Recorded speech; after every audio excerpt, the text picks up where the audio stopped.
Hello, ladies and gentlemen. This is Connor on Connor's Retribution Analysis, and this is Game 2 of the I-5 Team Tournament. Playing against a really good team. I had them seeded as one of the top three.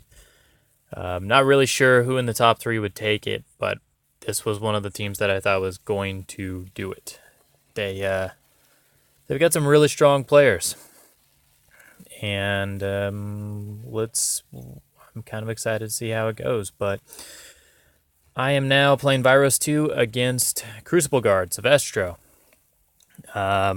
First time playing against the Railless version of Syvestro. I've played all the infantry with the medium base spam version and the heavies, and that went pretty well for me. So in theory, I'm thinking this should go pretty well for me too. I'm a little bit worried about the Railless being able to burst down pockets of jacks with the rust sprays from the Suppressor. And then obviously got to deal with the Halberdiers, so that's a thing. But I get to go second, so that kind of allows me to pick my matchups a little bit. I want to put the Trident across from the Halberdiers because I really want them to try and mow down Halberdiers basically, and not because the Halberdiers can jam up and gum up my jacks, which isn't really a problem. You can build synergy and stuff, but tough is kind of a little bit intangible. And I feel like the Trident has the best tools to take down the attachment that gives them the good stuff and the drugs that make them 4-up tough, no knockdown. Manticore is also on that side to do covering fire templates and really limit what they can pull off. Imperitus and about 5 Griffons are on the right side to try and handle those Railless interceptors. One of my thoughts is that if I can put a Griffon in front of them, they have a lot of sprays. It's really going to limit how far. I'm basically treating them like faster Teps. Teps are a little bit stronger and a little bit slower. But against Teps, if you can just throw one Griffon right into a Tep's face, you know that Tep's not moving. It's not going anywhere. It's not going to do what it wants to do. And I'm kind of thinking the same thing for these Railless interceptors. So, my opponent goes first and gets up the board. And my basic strategy for this turn is to load up right behind this forest, keep everything out of the melee threat range, and not give this Suppressor any charge targets because I don't want it to charge and then start spraying down Vyros. And I'm going to keep Vyros pretty far back because I am worried about the Ice Cage assassination, where then all the sprays come forward and get around my shield guards and just mow down Vyros 2. So I keep Vyros 2 really far back. I don't give the Suppressor any charge targets. And I spread my line of models in a way that the sprays are only going to clip one of them at a time, unless there's some weird angles. But making the work have to be done for those weird angles type of thing. And obviously Vyros 2 puts up synergy, puts up deceleration, and camps. Camps 1 is pretty far back. So my opponent's looking at this like there's a assassination run that might not be very good, but there is an assassination run. The Suppressor can trample and then boost its 2 sprays into Vyros. I forgot the thing had dual attack. I mean, I knew it had dual attack because I knew it could charge and then spray, but I forgot the implications of dual attack, which are trample and then spray. So my carefully prepared everything out of its threat charge range doesn't really matter.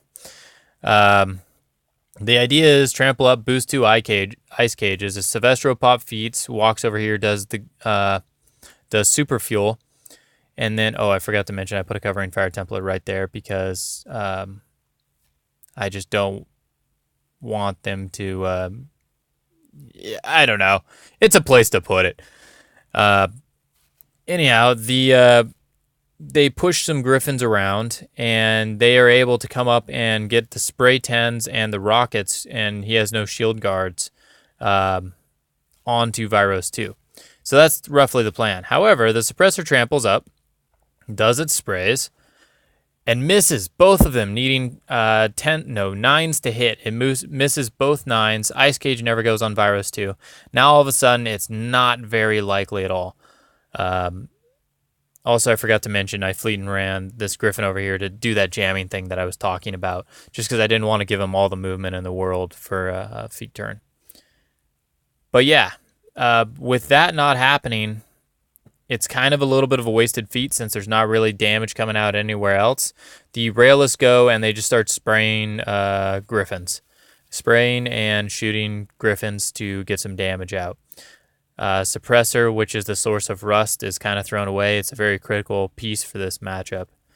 If that had panned out, might be a different story. Needing 5s to hit on boosted or Hands of Fate 6s is pretty reliable, and the Hands of Fate 14s, I mean, it's dice off 6, but it's a decent number of shots, and I've only got 1 focus. So it's also with the add a die, take 1 away, you never really know what's going to happen. So my opponent's thinking the assassination run isn't that great, but it is an assassination run. Also, I got an assassination run with Ron earlier, like a couple of weekends ago at a tournament. So this would be really, really sweet to get the assassination run on me and turn the tables back on me and say, haha, I can do it too. Just didn't pan out. And it's my turn now. So basic plan is Trident needs to... Oh, Hutchuk came in here and threw a bomb into Trident, which wasn't cool.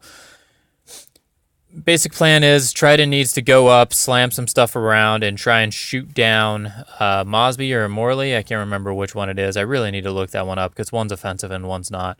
And it's important. Hence the name change. And so for me to continue spouting it off wrong. Ugh.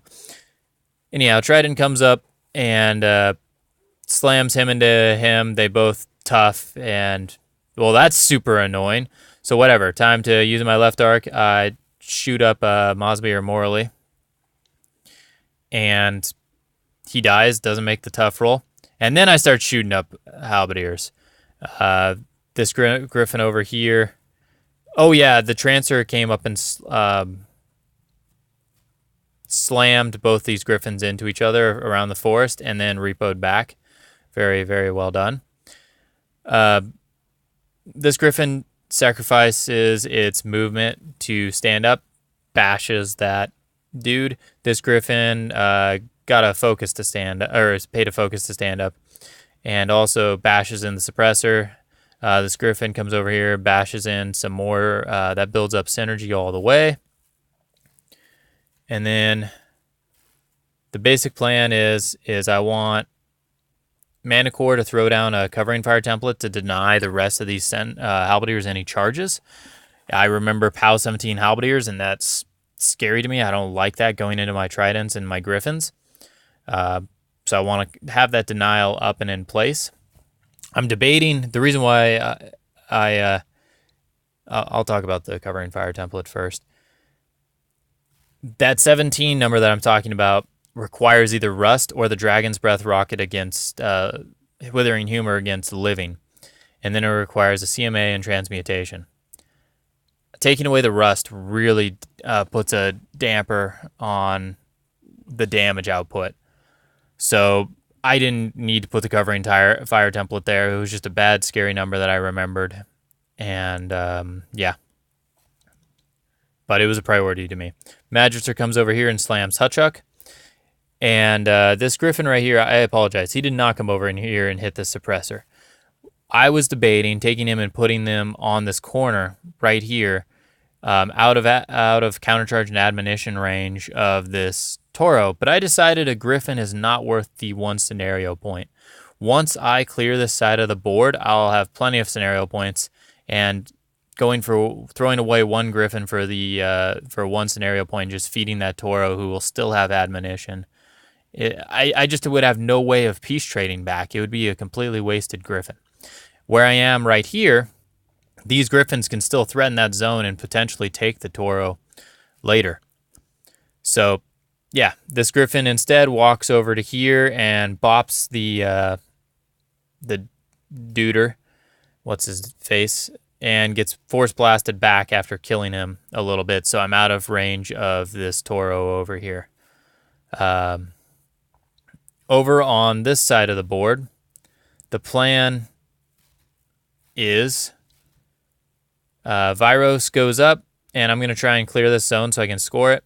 I really wanted to run this Arcanist onto that flag, but it turns out I did not kill enough of these Halberdiers to score it, so it's not going to happen. So the plan is to score this zone right here with Vyros 2. So Vyros 2 charges up, hits the Suppressor, and repos out. And then Vyros 2 does Easy Rider. Imperitus is going to go flying across the map, kill that Railless, sidestep to a spot where he's contesting this flag, and hang out there. And then one of these Griffins is going to go kill the Suppressor, and the other one's going to score the zone. That more or less happens, except for it requires both my Griffins. And I don't leave anything in this zone. I've got an entire zone that I mess up in not scoring. So that was a mistake. However, I did score this, and he scores this, so it's kind of a wash. I'm not really doing a great job of taking advantage of my second turn, but it's a great setup because I feel like the position and attrition lead is fantastic for me. There's not really good potential to retaliate at all for my opponent. Scoring is kind of the best option at this point, but Assassination Run's still on the table. Syvestro can come up and put 3 Stygian Abysses fishing for crits onto Vyros, and then Railless can beat back and has a 2-inch, or has bulldoze Imperitus 3 inches this way, and then we'll be able to get sprays onto Vyros too. So and this is kind of all in. My opponent's feeling the same way as me, that attrition has kind of fallen apart here since pressed into this corner, and it's basically Imperitus on an island with a Railless interceptor, and Imperitus is going to win that one. So Syvestro comes up, Stygian Abysses, Vyros 2 gets the crit, does a little bit of damage. I have 2 shaves, and I use, I think, one of them. And I think Vyros 2 has about 7 damage on him. So he's got 11 boxes. He's got D-Cell still up. Also, a Weathering Humor Rocket Blast drifts and lands on Vyros 2, and it's my feet turn, but also kills this Arcanist. So Vyros 2 drops to armor. Oh no, Vyros 2 did not have D-Cell up. He had Easy Rider up. So now he is a defense 11, armor 16. Crucible Guard debuffs doing their thing. But he kills this Arcanist after Syvestro goes. And I'm looking at this like, hey, if I move this Griffin over here, I'll stop Imperitus from being beat back, and the thing won't be able to get 10-inch range on Vyros 2. I'm like, this is awesome. Great idea. There's a much, much simpler solution, and that is I just walk Vyros 2 3 inches back. That's what I should have done, but I'm in max greed at this point. And so the Griffin goes up 3 inches. And then my opponent measures it out, and it's like, I still push Imperitus farther back enough. I'm like, gosh dang it. So yeah. That was bad. Trancer came up and smited Imperitus back to here, and and then repoed to the flag, and that's also, Imperitus is actually more like right here, after all the beatbacks and pushes and thing, and that's how come I was thinking my 3-inch move with the Griffin would be significant. But the Vulcan misses 5, and on its other hit, it triggered the shave. It triggered the shave, and I think Vyros had 7 boxes left at that point.